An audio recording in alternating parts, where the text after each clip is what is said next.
반갑습니다. 아, 요한복음 성경 공부 시간입니다. 오늘은 요한복음 31강, 본문 말씀은 요한복음 12장 37절부터 50절 말씀 우리 함께 공부해 나가도록 하겠습니다. 오늘 본문은 12장 마지막 절인 50절까지인데요. 요한복음 1장부터 여기까지는 세상에서 예수님이 행하신 표적을 내용으로 하고 있습니다. 오늘 본문이 끝나고 13장부터는 새로운 단계가 펼쳐집니다. 13장부터 20장까지의 주제는 예수님이 아버지께로 돌아가신다는 주제가 지배합니다. 오늘 본문은 그래서 예수님의 공생의 사역 동안 예수님이 유대인들에게 마지막으로 하신 말씀을 담고 있습니다. 예수님이 공생애 동안 말씀하시고 표적을 보이신 이유는 믿음 때문입니다. 사람들이 그 말씀들과 표적들을 통해 예수님을 믿게 하시기 위해서입니다. 예수님을 믿고 안 믿고는 집을 사고 안 사거나 직장을 얻거나 잃거나 사랑하는 사람을 만나거나 또는 영영 떠나보내는 그런 사건과는 비교도 안 되는 중요한 문제입니다. 이 땅에서의 시간은 짧습니다. 그 후에는 천국과 지옥을 가르는 심판이 있습니다. 이 땅에서 우리는 바쁘게 살아가고들 있지만 금방 이 시간도 끝이 옵니다. 이 땅에서 우리는 크나큰 비극과 아픔을 겪기도 하지만 이 땅에서의 모든 시간이 끝나는 때가 곧 옵니다. 그 후에는 영원한 삶이 있습니다.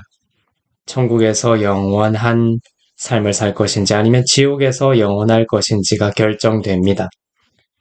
그 천국과 지옥을 결정하는 기준은 인간의 행위나 인간의 자격이 아닙니다. 믿음입니다.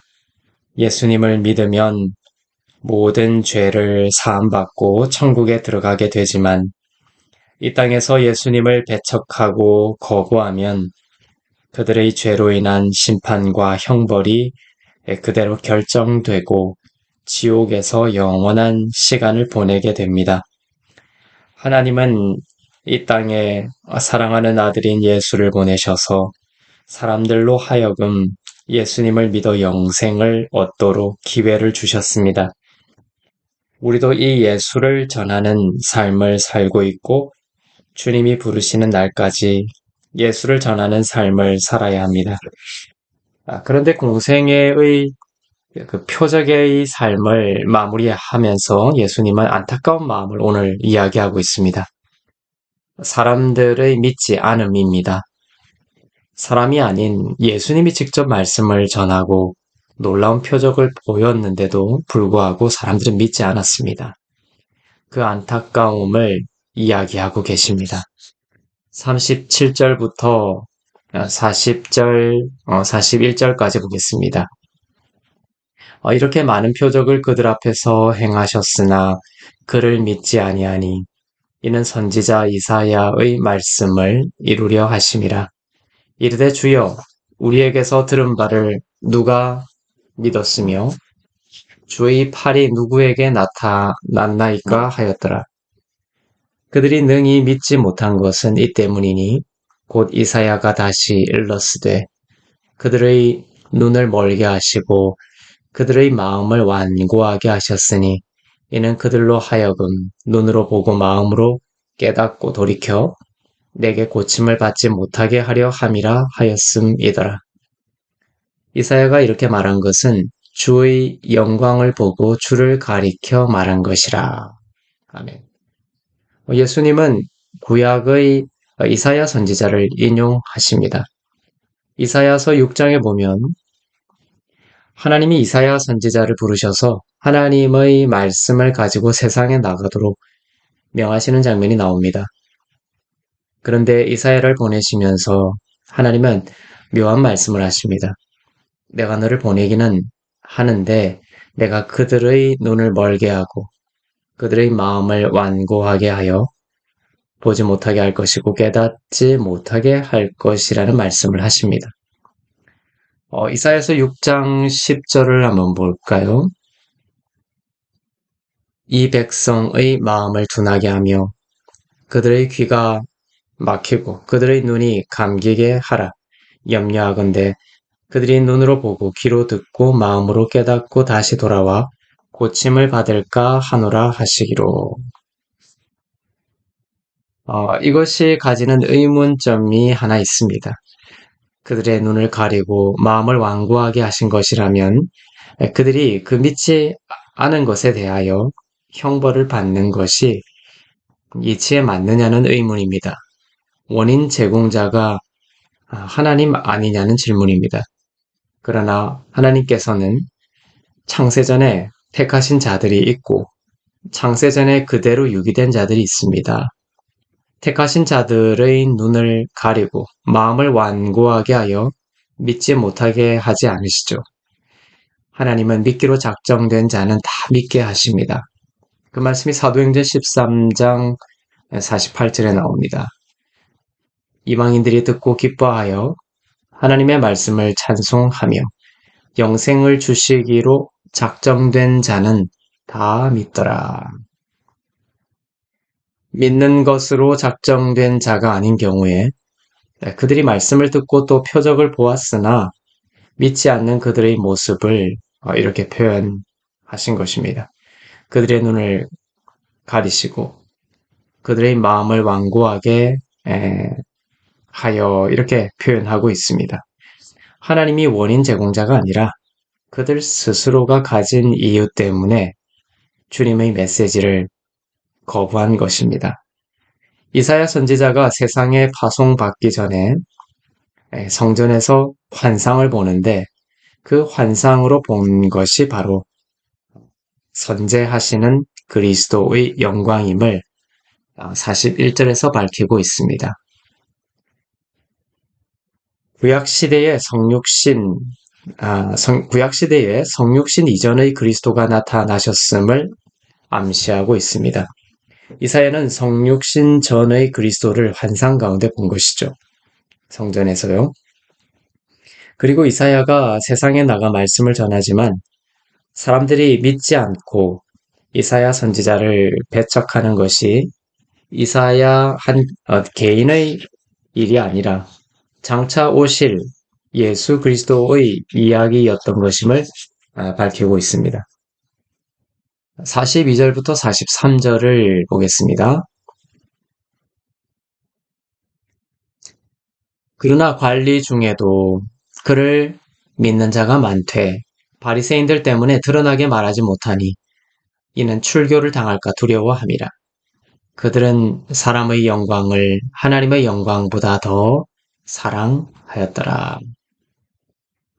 앞서 본문은 예수님을 온전히 배척하는 자들에 대한 이야기인데 여기서는 그래도 모든 유대 지도자들이 예수님에 대해 적대적인 것은 아니었다라는 것을 나타내고 있습니다.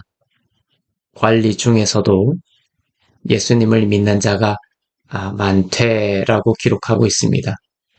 요한복음에는 그런 인물이 나오는데 그 한 예가 니고데모이죠.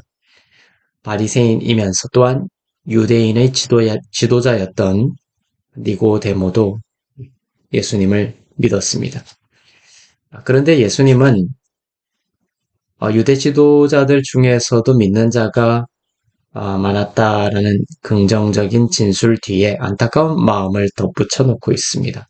그것은 그들이 예수님을 믿긴 하였으나 공개적으로 예수님을 따른다고 고백하지 않았다라는 것입니다.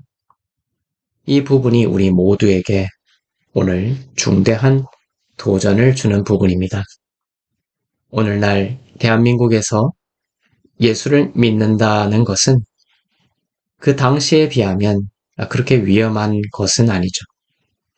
그러나 그 당시에 예수님을 믿는다는 것은 회당에서의 출교를 의미할 뿐만 아니라 생계의 수단까지도 잃는 것을 의미했습니다.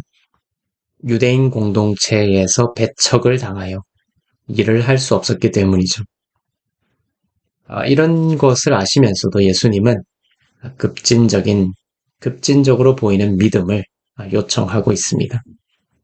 그들이 드러나게 말하지 못하였고 이는 출교를 당할까 두려워함이다. 그들은 사람의 영광을 하나님의 영광보다 더 사랑하였다. 이렇게 말씀하고 있습니다. 이 구절을 묵상하면서 우리의 믿음과 신앙을 돌아보게 됩니다. 그때처럼 출교나 생계적 배척의 위험이 없는데도 예수 믿는다는 것을 이야기하는 것을 힘들어하는 많은 사람들이 있습니다. 화려한 시상식에서 예수 믿는다라는 것을 밝히기도 하지만 박해와 배척이 예상되는 곳에서도 예수의 신앙을 드러내는 것은 쉬운 일이 아닌 시대를 살고 있습니다. 세상의 여러 일로 힘들거나 사람에게 상처받거나 또 질병이 깊어질 때면 예수를 떠나버리는 그런 안타까운 믿음의 시대를 우리는 살아가고 있습니다. 주님이 피로 사신 교회를 지키고 목숨을 걸고 예배하기는커녕 기분 나쁘면 교회를 떠나버리는 그런 시대를 살아가고 있습니다. 오늘 주님의 말씀은 오늘날 많은 신앙인들의 믿음에 경종을 울리고 있습니다. 예수님의 진단은 이것입니다. 너희들이 사람의 영광을 구하고 있구나. 그 사람의 범주에 나 자신도 포함됩니다. 나 자신의 영광을 구하고 있구나. 그런 말씀도 되는 것이죠. 하나님의 영광을 구하라. 하나님의 영광에 집중하라. 하나님의 영광을 중심으로 너희들의 신앙을 다시 굳게 세우라고 명하고 계십니다. 44절부터 50절까지를 보겠습니다. 예수께서 외쳐 이르시되 나를 믿는 자는 나를 믿는 것이 아니요 나를 보내신 이를 믿는 것이며 나를 보는 자는 나를 보내신 이를 보는 것이니라. 나는 빛으로 세상에 왔나니 물은 나를 믿는 자로 어둠에 거하지 않게 하려 함이로라. 사람이 내 말을 듣고 지키지 아니할지라도 내가 그를 심판하지 아니하노라. 내가 온 것은 세상을 심판하려 함이 아니요 세상을 구원하려 함이로라. 나를 저버리고 내 말을 받지 아니하는 자를 심판할 이가 있으니 곧 내가 한 그 말이 마지막 날에 그를 심판하리라. 내가 내 자의로 말한 것이 아니요 나를 보내신 아버지께서 내가 말할 것과 이룰 것을 친히 명령하여 주셨으니 나는 그의 명령이 영생인 줄 아노라. 그러므로 내가 이르는 것은 내 아버지께서 내게 말씀하신 그대로니라 하시니라. 아멘. 유대인들은 하나님을 믿었죠. 하나님을 믿는다라고는 했는데 그러면서도 예수님은 배척했습니다. 그들에게 주님이 오늘 말씀하고 있습니다. 예수님을 거부하는 것은 곧 하나님을 거부하는 것이다. 말씀하고 계십니다. 예수님은 제자 빌립이 아버지를 보여달라고 요청했을 때 이렇게 말씀하셨죠. 나를 본 자는 아버지를 보았다. 이렇게 말씀하셨습니다. 우리 중에 하나님을 본 자가 없지만 감사한 것은 예수님이 자신의 말씀과 행동뿐만 아니라 그의 인격을 통해 하나님 아버지를 우리들에게 계시하신 것입니다. 예수님을 보는 것이 곧 하나님을 보는 것입니다. 하나님에 대해 알지 못하는 무지가 바로 어둠입니다. 그러나 예수께서 오셔서 나는 빛이다 라고 하셨고 그 빛은 예수님과 하나님 아버지에 대한 참 지식이고 믿음입니다. 예수님을 알지 못하는 것이 어둠입니다. 하나님과 분리된 상태이고 그 어둠의 끝은 영원한 심판입니다. 그러나 예수님을 알고 믿는 것은 빛이며 하나님과 하나가 됩니다. 모든 죄가 도말된 것이 빛입니다. 심판에서 자유하게 된 것이 빛입니다. 그 끝이 영원한 천국이고 영생이라는 것이 빛입니다. 어둠과 달리 빛은 감출 수가 없습니다. 퍼져나갑니다. 우리들이 예수님을 믿고 빛 가운데 거하고 빛이 되면 물동이를 던져두고 마을로 가서 예수를 전한 사마리아 여인처럼 우리들은 참 빛을 혼자서 가지고 있을 수 없게 됩니다. 전하게 되죠. 예수님은 말씀입니다. 예수님과 말씀이 분리되지 않습니다. 예수님을 믿는다는 것은 예수님의 말씀을 믿는 것입니다. 예수님의 말씀을 믿지 않는 것은 바로 그 말씀을 배척했다라는 것이 되고 그것이 바로 심판의 기준이 되는 것입니다. 예수님은 여기서는 오늘 본문에서는 내가 세상을 심판하러 온 것이 아니다 이렇게 말씀하시죠. 그러면서도 요한복음 5장 22절과 같은 경우에는 내가 세상을 심판할 것이다 이렇게 또 모순되는 듯한 말씀을 하십니다. 그러나 이것은 모순이 아니라 예수님이 이 세상에 계시는 동안에는 심판하지 않으시고 구원하시지만 이 세상 마지막 날에는 더 이상의 기회가 없고 주님의 말씀을 믿지 않았다라는 것이 예수님을 믿지 않았다라는 것이 되어 심판에 이르게 되는 것을 말하고 있는 것이죠.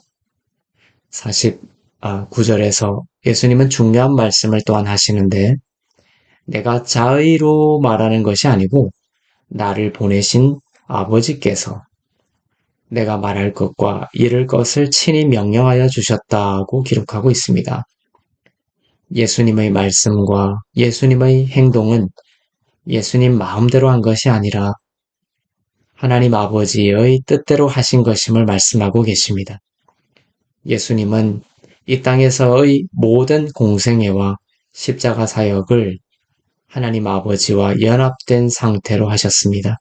아버지께 묻고 아버지의 뜻을 따라 하셨습니다. 혹자는 예수님은 주체성도 없냐고 반문할지 모르겠지만 하나님에게 결속된 인생이 가장 아름답고 위대하며 가장 멋진 인생이라는 것을 다시 한번 생각할 필요가 있습니다. 50절처럼 하나님의 말씀이 영생이기 때문입니다. 우리들에게도 진짜 생명, 우리를 살리는 참된 능력은 바로 하나님의 말씀이고 그리스도의 말씀이라는 것을 기억하는 저와 여러분이 되시기를 축복합니다. 오늘은 여기까지 공부하겠습니다. 수고하셨습니다.